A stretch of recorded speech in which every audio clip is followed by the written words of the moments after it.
Everyone, welcome to Nisha knowledge. अपनी NCERT series को आगे बढ़ाते हुए आज हम क्लास 10 पे आ गए हैं। फर्स्ट चैप्टर आज हम डिस्कस करेंगे जिसका नाम है रिसोर्स एंड डेवलपमेंट।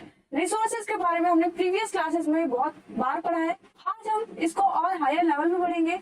रिसोर्सेज के बारे में जानेंगे, कहाँ से वो मिलते हैं, कौन कौन से रिसोर्सेज हमारे आसपास अवेलेबल हैं, उन सभी का डेवलपमेंट हम आज इस चैप्टर में देखेंगे।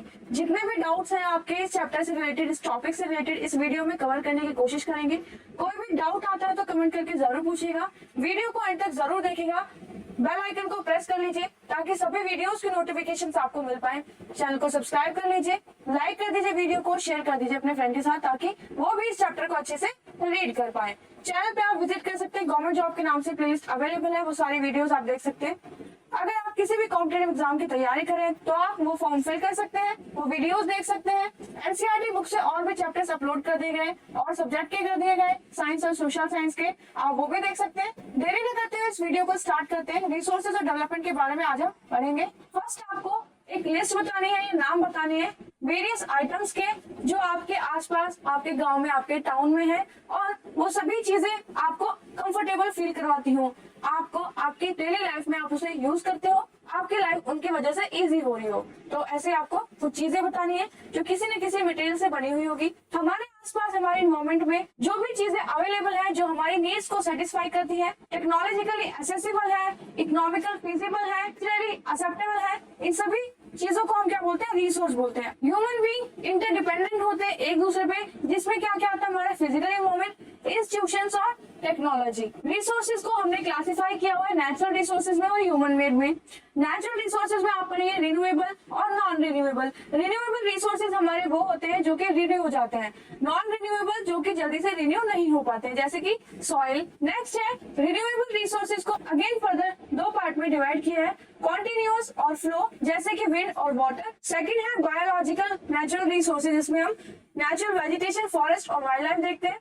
ह्यूमन मेड रिसोर्सेज में हम स्ट्रक्चर्स, इंस्टीट्यूट्स, क्वांटिटी, किसी भी चीज की क्वालिटी, ये सभी हमारे ह्यूमन मेड रिसोर्स में आएंगे। नॉन रिन्यूएबल रिसोर्सेज को फर्दर दो पार्ट में डिवाइड किया गया है, रिसाइक्लेबल जो कि रिसाइकल हो सकते हैं जैसे कोई भी मेटल, नॉन रिसाइक्लेबल जैसे कि फॉसिल फ्यूल, उनको रिसाइकल नहीं कर सकते हैं। आगे रीड करते हैं। प्रोसेस जो होता है ट्रांसफॉर्मेशन का of things available in our environment involves an interactive relationship between the nature, technology और इंस्टीट्यूशन। जब किसी भी चीज का प्रोसेस होता है, ट्रांसफॉर्मेशन होता है, तो उसमें ये प्रोसेस इन्वॉल्व होते हैं। कौन सा?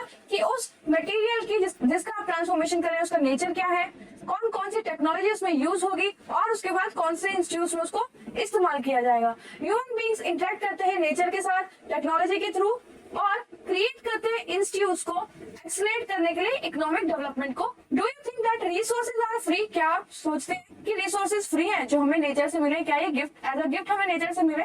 देयर आर नॉट, नहीं, ये फ्री नहीं है। Resources are a function of human activities. Human activities का फंक्शन होता है रिसोर्सेज। किसी भी मटेरियल के ऊपर जो ह्यूमन बीइंग है अपने स्किल्स को डालते हैं, अपने टेक्नोलॉजी को डालते हैं, उसको रिसोर्स में कन्वर्ट करते हैं। इस तरह से हमारे कोई भी जो नॉन वैल्यूएबल चीज है वो रिसोर्स में वैल्यूएबल चीज में कन्वर्ट हो जाती है। Human being themselves are essential component of resource, इसलिए हम ह्यूमन बीइंग को ह्यूमन रिसोर्स भी बोलते हैं। The transform material available in our environment into resource and use them. हमारे एनवायरनमेंट में जो भी मटेरियल अवेलेबल है उसको ये ह्यूमन बीइंग क्या करते हैं? रिसोर्स में उसको ट्रांसफॉर्म करते हैं, उसको यूज करते हैं। रिसोर्सेज को क्लासिफाई किया है फॉलोइंग बेसिस में। ऑन द बेसिस ऑफ उनके ओरिजिन में हम देखेंगे कि रिसोर्सेज बायोटिक हो सकते हैं, अबायोटिक हो सकते हैं, मतलब लिविंग भी हो सकते हैं, नॉन लिविंग भी हो सकते हैं। On the basis of exhaustibility, मतलब वो कब खत्म होंगे या यूं ही चलते रहेंगे, रिन्यू होते रहेंगे, उसके बेसिस पे दो पार्ट्स में डिवाइड है, रिन्यूएबल और non renewable. On the basis of the ownership, कि उसकी ओनरशिप किसके हाथों में है, कौन उस रिसोर्स का ओनर है, उसके हिसाब से हमने डिवाइड किया। इंडिविजुअल, कोई एक पर्सन उस रिसोर्स का मालिक है। कम्युनिटी मतलब ग्रुप ऑफ पीपल। नेशनल और इंटरनेशनल मतलब पूरी कंट्री, और इंटरनेशनल मतलब globally. On the basis of status of development, कि इन रिसोर्सेज का डेवलपमेंट कैसे हो रहा है, क्या स्टेटस है, उसके हिसाब से इनको डिवाइड किया गया है पोटेंशियल, डेवलप्ड स्टॉक और रिजर्व्स में। आगे देखते हैं डेवलपमेंट ऑफ रिसोर्सेज कैसे हुआ, वो सारी चीजें जानते हैं। रिसोर्सेज क्या है? एक वाइटल मटेरियल है या फिर एक वाइटल थिंग है, एक प्रीसियस चीज है ह्यूमन सर्वाइवल के लिए और उनकी क्वालिटी ऑफ लाइफ को मेंटेन करने के लिए। It was believe that resources are free gifts of nature. ऐसा बिलीव किया जाता है कि रिसोर्सेज जो है वो फ्री गिफ्ट है जो हमें नेचर से मिला। रिजल्ट क्या होता है, ह्यूमन बीइंग उसको यूज करते हैं इनडिस्क्रिमिनेट मैनर में और उनका एक्सप्लॉइट करते हैं। मतलब बिना ये सोचे कि ये खत्म हो जाएंगे एक दिन, उसको प्रॉपर मैनेजमेंट में वो अच्छे से उसको यूज नहीं करते, जिससे वेरियस प्रॉब्लम्स जनरेट होती हैं, जैसे कि depletion of resources for satisfying the greed of few individual. Resources को इस तरह से यूज करते हैं कि जो ग्रीड है, जो लालच है, वो सेटिस्फाई हो सके। किसी भी चीज को वो इस तरह से यूज करते हैं कि जितनी उसकी जरूरत है उससे ज्यादा उसको एक्सप्लॉइट करते हैं, उससे ज्यादा उसको कंज्यूम करते हैं, उससे ज्यादा उसको यूज करते हैं, जिससे क्या होगा कि वो रिसोर्स एक ना एक दिन क्या होगा, डिप्लीट हो जाएगा, खत्म हो जाएगा। नेक्स्ट पॉइंट दिया है accumulation of resources in few hands. कुछ हाथों में एक्यूमुलेट हो जाना, इकट्ठा हो जाना रिसोर्सेज का, या कुछ लोग क्या करते हैं अपने हाथों में, अपने अंडर में कुछ रिसोर्सेज को एक्यूमुलेट कर लेते हैं ताकि वो दूसरे लोगों तक ना पहुंच पाए। Which in turn divided the society in the two segment, जिससे क्या रिजल्ट आता है कि सोसाइटी में कुछ लोग गरीब हो जाते हैं और कुछ लोग अमीर होते हैं। तो ये क्या है कि जो अमीर लोग हैं वो रिसोर्सेज को अपने हाथ में, अपने अंडर ही उसको स्टोर कर लेते हैं, और जो पुअर लोग हैं वो और पुअर होते जाते हैं, उनके पास ये रिसोर्सेज की अवेलेबिलिटी नहीं हो पाती है। Indiscriminate exploitation of resources has led to global ecological crisis। ये जो indiscriminate हो रहा है, exploitation जो हो रहा है resources का, इससे क्या हुआ है, ग्लोबल लेवल पे इकोलॉजिकल क्राइसिस आती है, जैसे कि global warming, ozone layer depletion, environmental pollution और लैंड डिग्रेडेशन। तो इसका एक एग्जांपल लेते हैं क्लाइमेट चेंज। 18th सेंचुरी में जब इंडस्ट्रियलाइजेशन हुआ तो डेवलप्ड कंट्रीज ने बहुत सारी फैक्ट्रीज को रन कराने के लिए बहुत सारे कोल का यूज किया।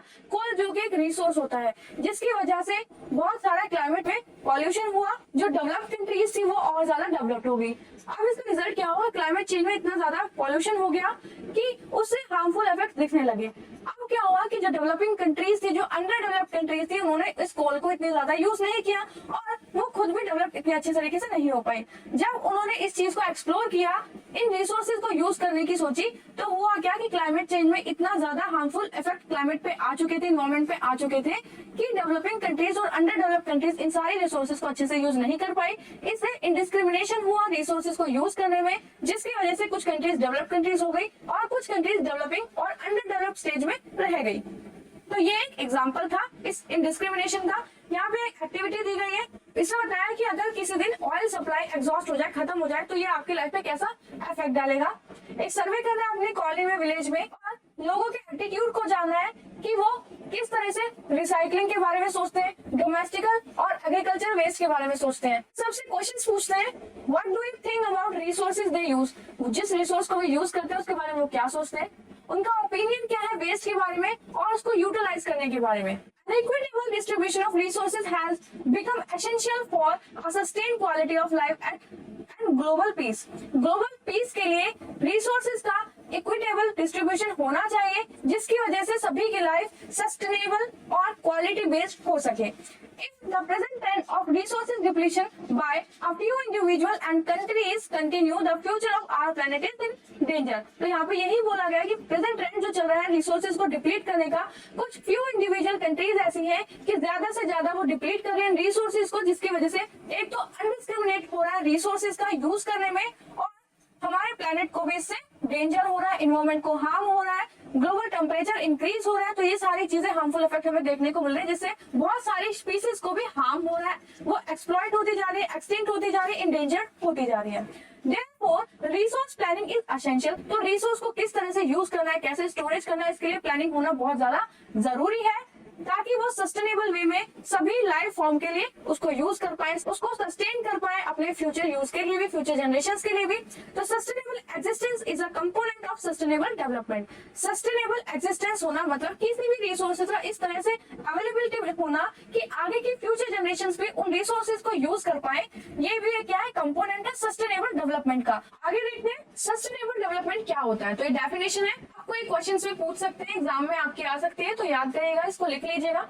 सस्टेनेबल इकोनॉमिक डेवलपमेंट मींस, इसका मतलब क्या होता है, development should take place without damaging the environment. कि डेवलपमेंट ऐसा हो कि इन्वायरमेंट को हार्म ना हो, डैमेज ना हो, and development in the present should not compromise with the needs of the future generation. और डेवलपमेंट आप प्रेजेंट इरा में इस तरह से करें जो कि जो आने वाली जो जनरेशन है, फ्यूचर जनरेशन जो है, उनको कॉम्प्रोमाइज ना करना पड़े किसी भी चीज के लिए, और जो हार्मफुल इफेक्ट है वो रिड्यूस हो सके ताकि फ्यूचर जनरेशन में उन सभी चीजों का अच्छे से इस्तेमाल कर सके।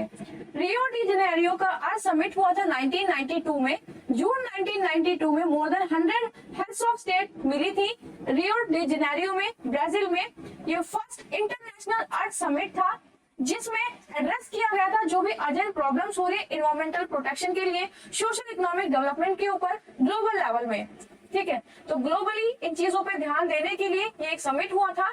The assembled leaders sign the declaration of global climatic change. सभी लीडर्स ने साइन किया ग्लोबल क्लाइमेटिक चेंज और बायोलॉजिकल डाइवर्सिटी के लिए। The Rio convention endorse the global forest principle and adopted agenda 21। सभी लोगों ने इन कन्वेंशन पे साइन किया और अडॉप्ट किया एजेंडा 21 अचीव करने के लिए सस्टेनेबल डेवलपमेंट को 21st सेंचुरी तक। अब ये एजेंडा 21 क्या था? ये भी एक डिक्लेरेशन था जिसमें सभी लीडर्स ने साइन किए। 1992 की बात है, यूनाइटेड नेशंस में कॉन्फ्रेंस हुआ एनवायरनमेंट एंड डेवलपमेंट UNCED के through which took place at Rio de Janeiro, Brazil. It aims, इसका एम क्या था? अचीव करना ग्लोबल सस्टेनेबल डेवलपमेंट को।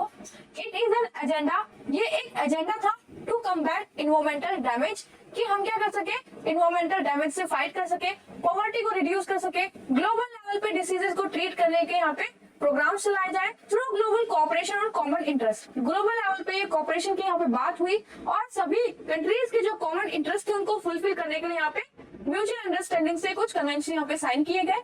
Mutual needs and shared responsibilities, सभी ने कुछ रिस्पॉन्सिबिलिटीज को शेयर किया अपनी म्यूचुअल नीड्स के अकॉर्डिंग, इन्वायरमेंट के अकॉर्डिंग। वन मेजर ऑब्जेक्टिव जो था एजेंडा 21 का वो ये था कि every local government should draw its own local agenda 21। सभी को अपने हिसाब से, अपनी कंट्री के हिसाब से एक लोकल एजेंडा 21 बनाना चाहिए। रिसोर्स प्लानिंग किस तरह से करें ताकि ये जो रिसोर्सेज है इनका डिप्लीट ना हो पाए और एक सस्टेनेबल वे में इन सभी चीजों को यूज कर पाए। तो हमने अब प्लानिंग करनी है। तो प्लानिंग एक वाइडली स्टेप है, एक वाइड स्टेप है, एक स्ट्रेटेजी है जो किसी भी चीज को, किसी भी काम को करने के लिए सबसे प्रीशियस और क्रूशियल स्टेप होता है प्लानिंग, कि आप जो आगे काम करने वाले हैं उसको किस तरह से आप प्लान करेंगे। प्लानिंग के ऊपर ही आपकी आने वाली जो सक्सेस होती है वो डिपेंड करती है। तो प्लानिंग आपकी अच्छे से होनी चाहिए। It has importance in a country like India which has enormous diversity in the availability of resources। ये बहुत इंपॉर्टेंट है ऐसी कंट्री के लिए जैसे कि इंडिया, ऐसी कंट्री के लिए जिसमें बहुत सारी डाइवर्सिटी के रिसोर्सेज यहाँ पे पाए जाती हैं। बहुत सारी डाइवर्सिटी, यहाँ हर चीज मिलती है, चाहे स्पीसीज हो, चाहे फ्लोरा फोना हो, चाहे ह्यूमन हो, चाहे कल्चर हो, चाहे ह्यूमंस हो। तो यहाँ पे ह्यूमंस में भी बहुत सारी डाइवर्सिटी पाई जाती है। अलग अलग धर्म के लोग, रिलीजन के लोग यहाँ पे रहते हैं। There are regions which are rich in certain type of resources but are deficient in some other resources। यहाँ पे बहुत सारी ऐसी जगह है, स्टेट्स है जहाँ पे एक रिसोर्सेज ज्यादा मिलेगा लेकिन दूसरा रिसोर्सेज वहाँ नहीं होगा। मतलब मान लीजिए आयरन मिलता है छोटा नागपुर प्लेट्यू की माइंस में, लेकिन वहाँ पर टाइटेनियम नहीं मिलता। तो एक जगह पे एक या दो रिसोर्सेज मिलेंगे। ये कह सकते हैं कि जो रिसोर्सेज हैं उनका इवनली डिस्ट्रीब्यूशन नहीं हो रखा है। There are some region, कुछ रीजन ऐसे हैं which can be considered self-sufficient in terms of availability of resources and there are some region which have acute storage of some vital resources। कुछ ऐसे reason है जो कि सेल्फ सफिशिएंट है, कि वो अपने जरूरत के हिसाब से, वहाँ के लोगों की जरूरत के हिसाब से सेल्फ सफिशिएंट है रिसोर्सेज की अवेलेबिलिटी के हिसाब से। कुछ रीजन ऐसे हैं जहाँ पर एक्यूट स्टोरेज है कुछ वाइटल रिसोर्सेज का, जैसे कि एग्जांपल में छत्तीसगढ़, झारखंड, मध्य प्रदेश रिच होते हैं कोल डिपोजिट्स में। अरुणाचल प्रदेश में अबंडेंस है वाटर रिसोर्स की, लेकिन वहाँ पर इंफ्रास्ट्रक्चर डेवलपमेंट इतना नहीं है। वेरी वेल इंडोर है सोलर और विंड एनर्जी के, लेकिन वहाँ पर किस चीज की कमी है? वाटर रिसोर्सेज की। सोलर और विंड एनर्जी वहाँ पर है लेकिन वाटर रिसोर्सेज वहाँ पर इतने ज्यादा अच्छे से अवेलेबल नहीं है। लद्दाख की बात करते हैं तो relatively isolated from the rest of the country.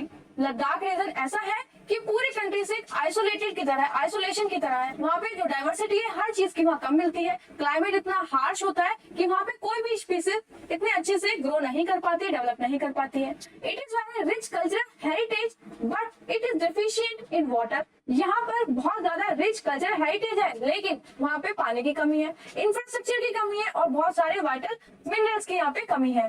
This calls for balance resource planning at the national, state, regional and local level. तो इन्हीं चीजों के लिए हमें क्या करनी, प्लानिंग करनी है नेशनल लेवल पे, स्टेट लेवल पे, रीजनल लेवल पे और लोकल लेवल पे। ये देखना है कि हमारी कंट्री में कौन कौन से रिसोर्सेज पाए जाते हैं, फिर ये देखना कि वो रिसोर्सेज कहाँ कहाँ पाए जाते हैं, कौन कौन से स्टेट में, कौन कौन से रीजन में वो पाए जाते हैं, फिर उनके आसपास का जो इन्वायरमेंट है वो कैसा, वहाँ के लोग कैसे हैं। उसके बाद फिर हम सोचेंगे वहाँ की जो डाइवर्सिटी है, वहाँ के जो रिसोर्सेज जो स्पेसिफिक रीजन में मिल रहे हैं, उनको किस तरह से हम यूज कर सकते हैं, किस तरह से सस्टेनेबल वे में हम उसको स्टोर कर सकते हैं। तो ये सारी चीजें हमारी प्लानिंग में आती है। एक्टिविटी में देखिए, प्रिपेयर लिस्ट आपको प्रिपेयर करनी है रिसोर्स की जो आपके स्टेट में पाए जाते हैं, और कुछ ऐसे रिसोर्सेज को भी आपको आइडेंटिफाई करना है जो कि इंपॉर्टेंट है लेकिन आपकी स्टेट में वो नहीं है, कम है। रिसोर्स प्लानिंग देखते हैं इंडिया में किस तरह से करनी है या कैसे होती है। रिसोर्स प्लानिंग एक कॉम्प्लेक्स प्रोसेस है जिसमें क्या क्या इन्वॉल्व होता है। आइडेंटिफिकेशन, आप उस रिसोर्स को आइडेंटिफाई करेंगे, फिर inventory of resources across the region of the country. उसके बाद देखेंगे कि पूरे रीजन में उस रिसोर्स को किस तरह से इन्वेंटरी वे में देखा जाए। दिस इन्वॉल्व सर्वेइंग, उसका सर्वे करेंगे कि ये रिसोर्स कहाँ कहाँ पाया जा रहा है, मैप में प्लॉट करेंगे। उसके बाद क्वालिटेटिव और क्वांटिटेटिव एस्टिमेट लेंगे उसका कि वो कितने अमाउंट में किस क्वालिटी का वहाँ पे मिल रहा है। मेजर करेंगे उस रिसोर्सेज की सारी चीजें, सारे उसके क्वालिटीज कैरेक्टरिस्टिक्स जो भी वो सभी चीजें। इन्वॉल्विंग, सेकंड स्टेप क्या होगा, इन्वॉल्विंग अ प्लानिंग स्ट्रक्चर, एक प्लानिंग स्ट्रक्चर को आप इन्वॉल्व करेंगे। इंडोर्ड विद एप्रोप्रिएट टेक्नोलॉजी, उसमें कौन कौन सी आप यूज करेंगे, कौन कौन सी स्किल उसमें आप यूज करेंगे, कौन कौन से इंस्टीट्यूट आपको सेटअप करने पड़ेंगे उस रिसोर्स डेवलपमेंट के प्लान में। ठीक है, नेक्स्ट जो स्टेप होगा, matching the resource development plan with overall national development plan. अब आपने जो स्पेसिफिक रीजन के लिए जो ये डेवलपमेंट प्लान बनाया है, अब इसको आप ओवरऑल नेशनल लेवल पे सोचेंगे और इसको नेशनल लेवल पे करेंगे। पूरे इंडिया में कौन कौन से रिसोर्सेज पाए जाते हैं, किस क्वालिटी के, कहाँ पर, कितनी क्वांटिटी में, क्या उनका यूज हो सकता है, ये सारी चीजें आप नेशनल लेवल पे देखेंगे। India made concerted efforts for achieving the goals of resource planning right from the first 5-year plan launched after independence। Independence के बाद भी बहुत सारे ऐसे 5-year प्लान इंट्रोड्यूस किए गए इन सारे गोल्स को अचीव करने के लिए। The availability of resources is a necessary condition for the development of any region। किसी भी रिसोर्स की अवेलेबिलिटी उस रीजन के लिए बहुत ज्यादा इंपॉर्टेंट हो जाती है, उस रीजन के डेवलपमेंट के लिए। कैसे देखते हैं, एग्जांपल में ले लीजिए, कहीं पर माइंस मिली है कोल की, तो वहां पर स्टील प्लांट ज्यादा मिलेंगे। धीरे धीरे स्टील से रिलेटेड जो भी मटेरियल बनते हैं वो फैक्ट्रीज वहां पर आएंगे, लोग वहां पे बसना शुरू करेंगे, मार्केट्स वहां पे हो जाएगी। तो इस तरह से वो एरिया जो था, जो पहले कभी जंगल था, सिर्फ माइंस थी वहां पे, आज वहां पे पूरा शहर बस जाएगा। Corresponding change in the technology and institution में हिंडर डेवलपमेंट। अगर कमी होती है टेक्नोलॉजी के इंस्टीट्यूट्स की, तो जो डेवलपमेंट होनी थी एक्चुअल वे में वो नहीं हो पाती है। यहाँ पर एक फाइंड आउट एक्टिविटी दी है, रिसोर्सेज जो कि डेवलप हो रहे हैं आपके सराउंडिंग्स में, कम्युनिटी में, विलेज में, panchayat, ward level communities. Next पढ़ते हैं, there are many region in our country that are rich in resources but these are included in economical backward region. बहुत सारे ऐसे रीजन है अपनी कंट्री में जहाँ पर रिसोर्सेज बहुत सारे हैं, उस जगह पर वो जगह रिच है रिसोर्सेज में, लेकिन वो इकोनॉमिकली बैकवर्ड रीजन है। On the contrary there are कुछ ऐसे सम रीजन्स हैं जहाँ पर which have a poor resource, जहाँ पे रिसोर्स तो बहुत पुअर है, उनकी क्वालिटी अच्छी नहीं है, क्वांटिटी भी ज्यादा अच्छी नहीं है, but they are economically developed, लेकिन वो इकोनॉमिकली डेवलप्ड है। तो ऐसे रीजन का आप मुझे नाम बताएंगे कि कौन से ऐसे रीजन है जहाँ पर रिसोर्सेज अच्छे हैं लेकिन इकोनॉमिकली बैकवर्ड है, कौन से ऐसे रीजन है जहाँ पर रिसोर्सेज नहीं है लेकिन वो इकोनॉमिकली डेवलप्ड है। The history of colonisation reveals that rich resources in colonies were the main attraction for the foreign investors. किसी भी जगह का अगर रिसोर्स अच्छा होगा कि बाहर के लोग फिर वहां पे आके अट्रैक्ट होंगे, तो यही रीजन था कॉलोनाइजेशन का, जो हमारा देश इतने सालों तक कॉलोनाइज बन के रहा ब्रिटिशर्स की, कि हमारे देश में बहुत सारे रिसोर्सेज अच्छे अच्छे पाए जाते थे, अच्छी क्वालिटी के, अच्छी क्वांटिटी में। It was primarily the high of technological development of the colonization countries that helped them to exploit resources of other regions and establish their supremacy over the colonies। तो ये जो ब्रिटिशर्स की countries थी, इनके पास proper technology थी, उन resources को use करने की प्रॉपर प्लानिंग थी, जिसकी वजह से बाकी कंट्रीज के कंपैरिजन में डेवलप्ड कंट्रीज की तरह ये सबके सामने आई। उन्होंने इन टेक्नोलॉजी और स्किल्स को यूज करके बाकी और कंट्रीज को कॉलोनाइज किया।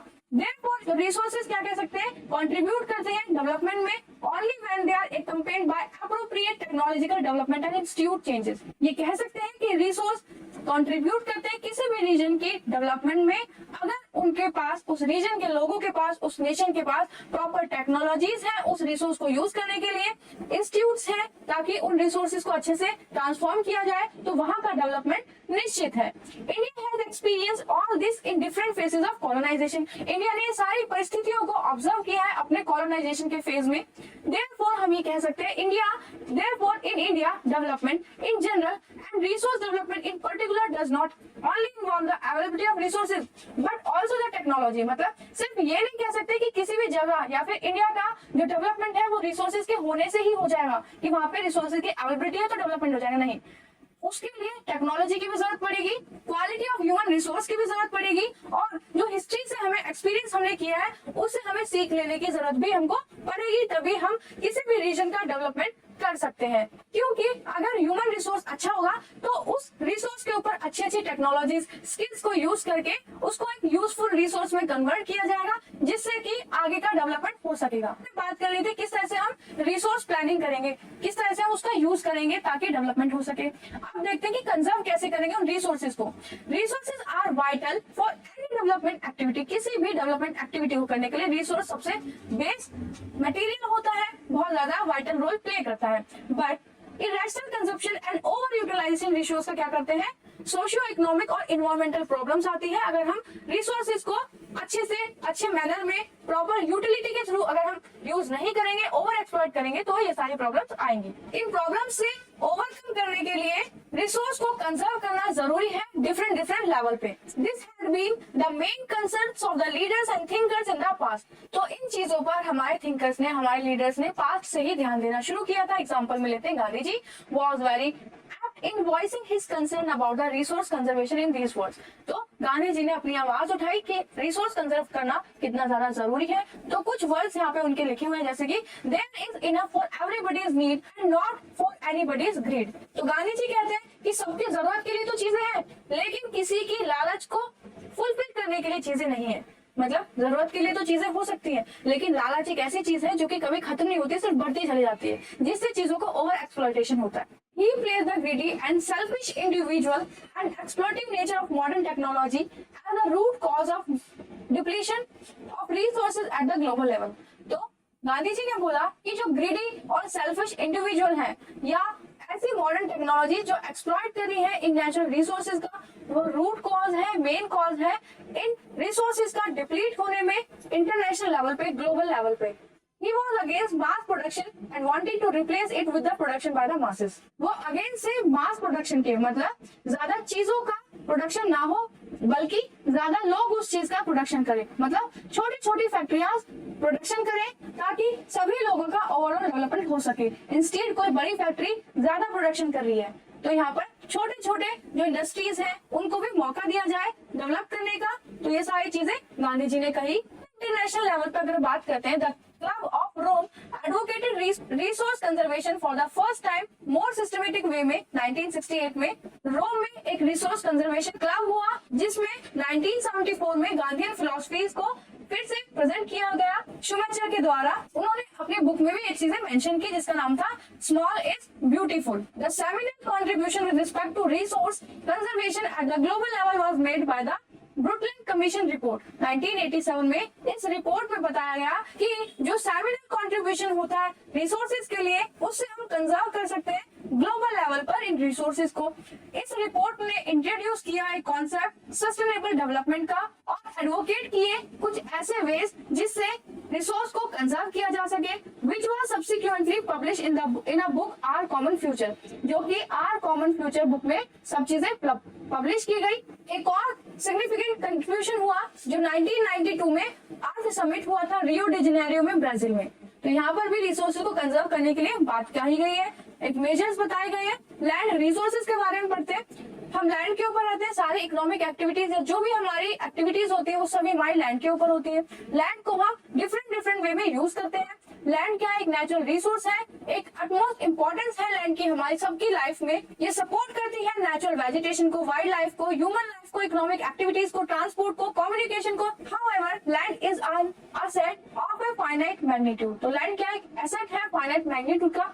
Therefore it is important to use the available land for various purpose with careful planning। कि हमें प्लानिंग करनी चाहिए अच्छे से, ताकि हम इस लैंड रिसोर्स को अच्छे से यूज कर सके, अच्छे से प्लानिंग कर सके और केयरफुल पैटर्न में, केयरफुल मैनर में हम लैंड को यूज कर सके। नेक्स्ट पढ़ते हैं, India has land under a variety of relief feature. India में एक ऐसी वैरायटी ऑफ लैंड है जिसमें अलग अलग रिलीफ फीचर्स, अलग अलग लैंडफॉर्म्स पाए जाते हैं, जैसे कि माउंटेन्स, प्लेट्यूज, प्लेन्स, आइलैंड्स, ये सभी इंडिया में पाए जाते हैं। 43% लैंड जो है वो प्लेन का है, which provide facilities for agriculture, जिसमें हम एग्रीकल्चर और इंडस्ट्रियल एक्टिविटीज करते हैं। माउंटेन्स 30%, इंडिया में माउंटेन्स टोटल सरफेस का 30% है, जो कि इंश्योर करते हैं पेरेनियल रिवर्स को जिनमें पूरे साल पानी बना रहता है, जो कि प्रोवाइड करती है टूरिज्म एक्टिविटीज, इकोलॉजिकल एस्पेक्ट्स के लिए ये बहुत ज्यादा इंपॉर्टेंट हो जाता है। 27% एरिया है प्लेट्यूज रीजन के लिए, जो कि रिच रिजर्व्स है मिनरल्स का, फॉसिल्स का और फॉरेस्ट यहाँ पे पाए जाते हैं। तो इस पाई चार्ट में ये सारी चीजें, सारे लैंडफॉर्म्स बताए गए हैं इंडिया में जो मिलते हैं, जैसे 43% प्लेन्स, 30% माउंटेन्स और 27% प्लेट्यूज मिलते हैं। लैंड यूटिलाइजेशन की बात करते हैं, अभी हमने लैंड देखा कि कहाँ पर कितने और किस तरह से लैंड पाई जाती है, कैसे कैसे लैंडफॉर्म्स मिलते हैं। लैंड यूटिलाइजेशन में हम देखेंगे forest land not available for cultivation, वो वाली लैंड के बारे में यहाँ पे बोला गया है जहाँ पर कल्टीवेशन नहीं हो सकती। तो कौन कौन सी लैंड है? बेरन लैंड हो सकती है जो कि वेस्ट है, जहाँ पे कोई भी एक्टिविटी ऐसे एग्रीकल्चर से रिलेटेड नहीं होगी, प्लांटेशन नहीं होगी। Land put to non agriculture uses, जैसे कि जहाँ पे बिल्डिंग्स बन चुकी है, रोड्स बन चुके हैं, फैक्ट्रीज बन चुकी है। अदर अनकल्टिवेटेड लैंड देखते हैं कौन कौन सी होती है, जैसे permanent pastures and grazing land, जहाँ पर जो जानवर है वो ग्रेजिंग करते हैं, वहां पर ऐसी कल्टीवेशन एक्टिविटीज नहीं हो सकती है। Land under miscellaneous trees crops groups, जहाँ पर फॉरेस्ट है, जहाँ पर कल्टिवेबल वेस्ट लैंड जो कि अनकल्टिवेटेड छोड़ दी गई है 5 साल से ज्यादा सालों के लिए, तो ये सारी लैंड हमारी वो है। नेक्स्ट देखते हैं fallow land. Fallow land current fallow, ये कौन सी लैंड होगी? लेफ्ट विदाउट कल्टीवेशन फॉर 1 और less than 1 agriculture year.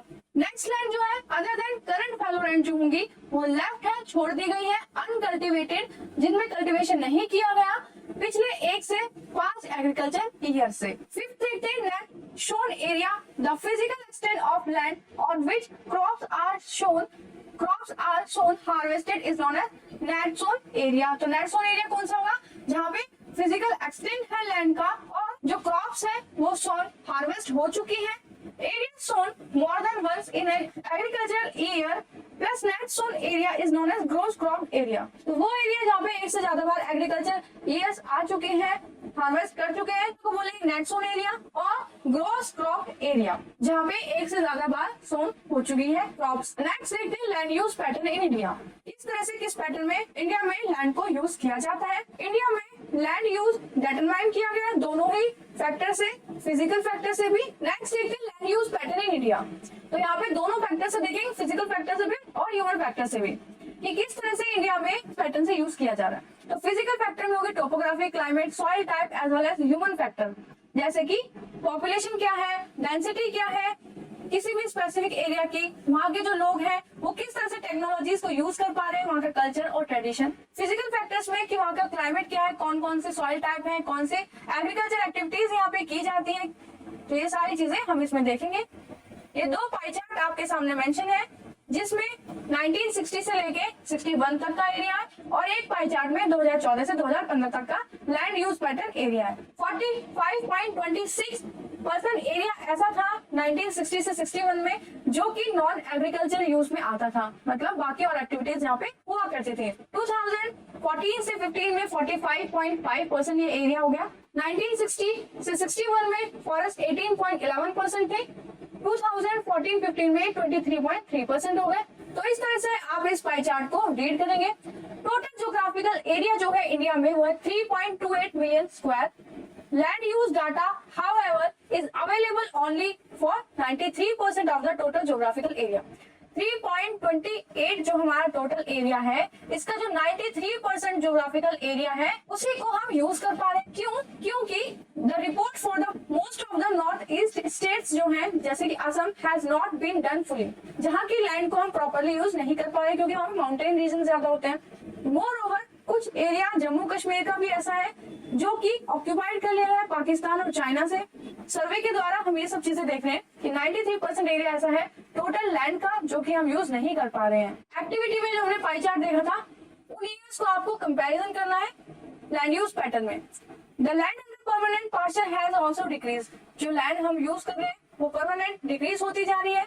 How are we able to feed our huge cattle population on this pasture land and what are the consequences of it, जो बढ़ती हुई population है इसको हम किस तरह से फीड कर पाएंगे, किस तरह से लैंड को हम यूज करेंगे जो कि डिग्रेड होती जा रही है और इसके क्या क्या कॉन्सिक्वेंसेज होंगे। Most of the other than the current fallow lands are either poor quality, the cost of cultivation of such land is very high. बहुत सारी लैंड ऐसी है जो कि पुअर क्वालिटी है और कुछ लैंड ऐसी है जहां पर कल्टीवेट करने के लिए कॉस्ट ज्यादा लगती है। कुछ लैंड जैसे कि हो सकता है कुछ लैंड ऐसे हो जहाँ की जो सॉइल है उसको ज्यादा पानी की जरूरत पड़ती हो, जिससे कि आपको ज्यादा से ज्यादा इरिगेशन फैसिलिटीज वहाँ पे अपने क्रॉप्स को देनी पड़ती हो, जिससे कि कॉस्ट बहुत ज्यादा आती हो।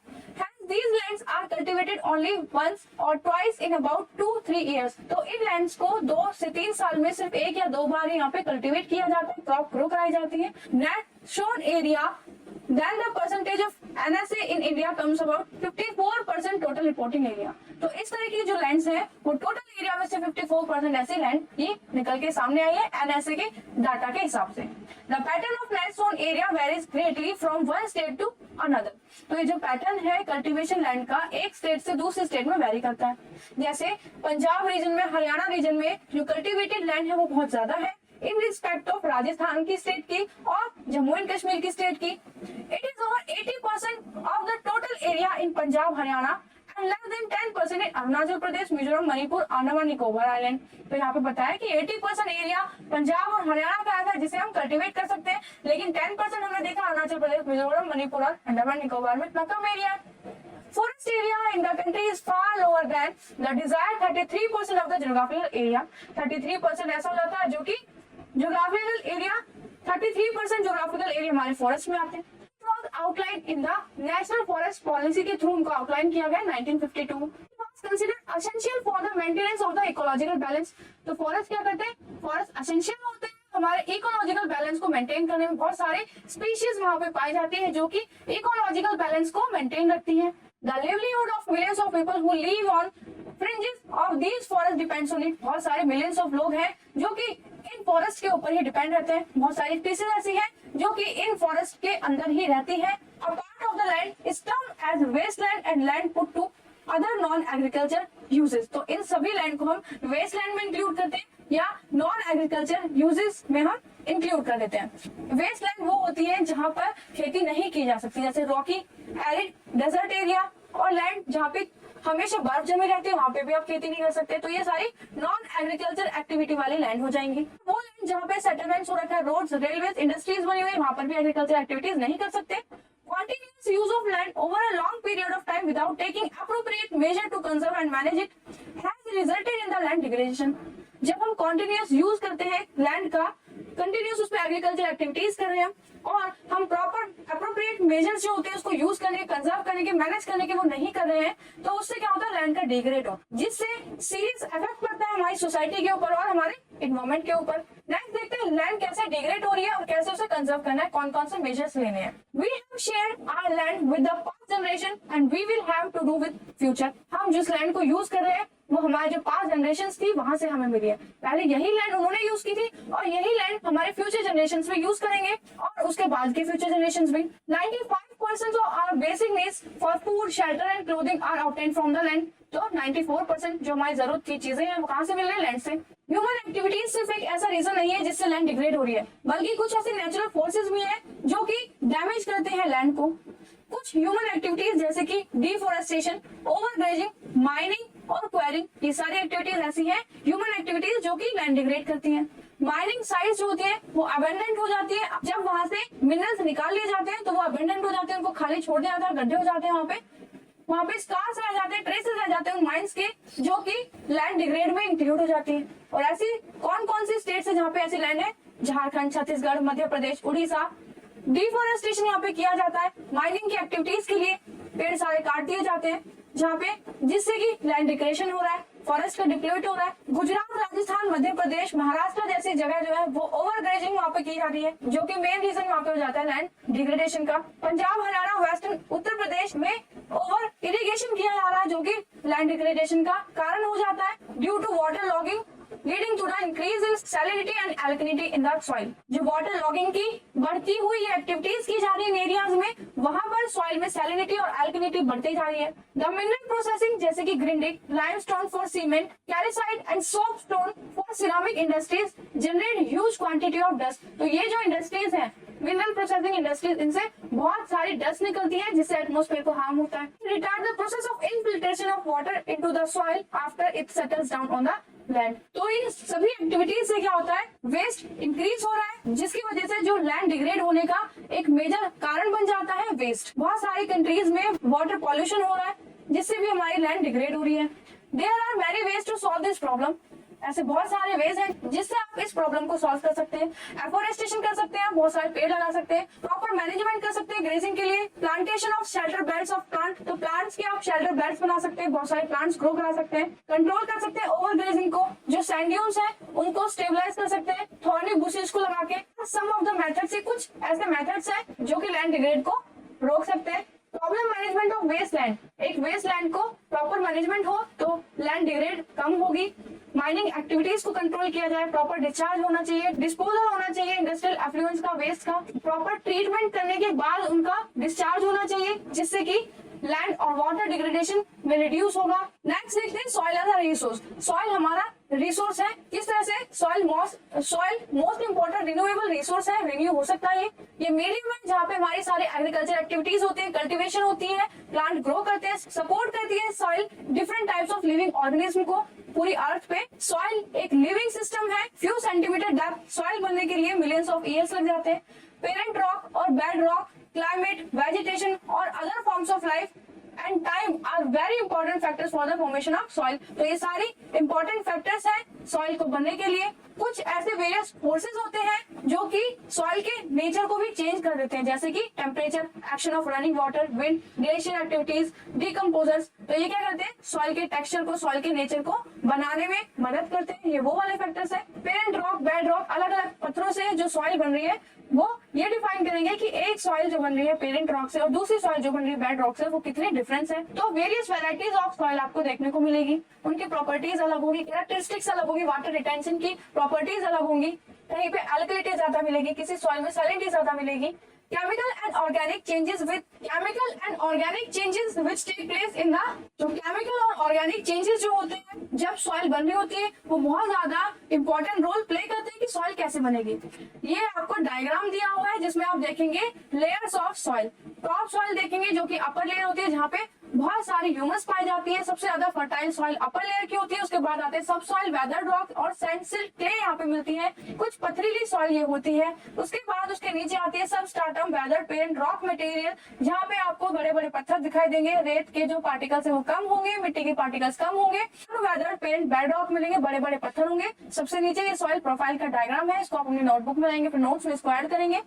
also consist of organic and inorganic material soil में होते हैं। On the basis of factor responsible for, हमने soil के factors की कौन कौन से factors उसके ऊपर पढ़ रहे हैं उसके हिसाब से हमने डिवाइड किया है, क्लासिफाई किया है डिफरेंट टाइप्स में कि सॉइल की फॉर्मेशन कैसी हुई है, उसका कलर कैसा है, उसकी थिकनेस कैसी है, टेक्सचर कैसा है, कितनी एज लगी है उस सॉइल को बनने में, केमिकल और फिजिकल प्रॉपर्टीज कैसी है सॉइल की।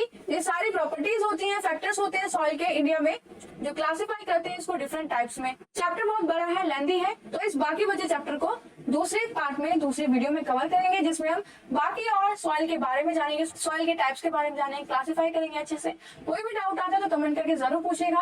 प्लेलिस्ट अवेलेबल है गवर्नमेंट जॉब की भी, एनसीईआरटी बुक्स की भी, आप जाके चेकआउट कर सकते हैं। लाइक शेयर सब्सक्राइब जरूर कर दीजिएगा ताकि आगे आने वाली वीडियोस की नोटिफिकेशन आपको मिलती रहे। तो बेल आइकन को जरूर प्रेस कर दीजिएगा। ये वीडियो को हम 2 पार्ट में बनाएंगे, चैप्टर लेंथी है, हायर क्लासेस है आपकी, अच्छे से आप समझ सके, इसलिए इस चैप्टर को हम धीरे धीरे विद पेज पढ़ेंगे, अच्छे से समझ के पढ़ेंगे। तो इसको अच्छे से रीड कीजिएगा। तो कोई भी डाउट आए तो कमेंट करके जरूर पूछेगा। तब तक के लिए all the best and thank you.